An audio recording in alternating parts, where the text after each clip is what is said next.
స్వర్గంలో దేవవ్రతుని విద్యాభ్యాసం మొదలైంది. అతను ఎన్నో ఏళ్ల పాటు మహర్షులు, ఆచార్యుల నుండి విద్య నేర్చుకున్నాడు. మరోవైపు శాంతన మహారాజు తన కొడుకు కోసం ఎంతో ఆశగా ఎదురు చూస్తున్నాడు. దేవవ్రతుడు ప్రముఖ గురువు పరశురాముడు.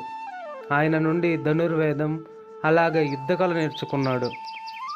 ఒకరోజు గంగానది వరద ఉప్పొంగి రాజ్యంలోకి వస్తుండగా దేవవ్రతుడు తన బాణాలతో వరదని ఆపుతాడు.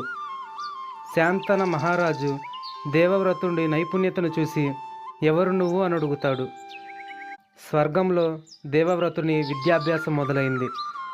అతను ఎన్నో ఏళ్ల పాటు మహర్షులు, ఆచార్యుల నుండి విద్య నేర్చుకున్నాడు.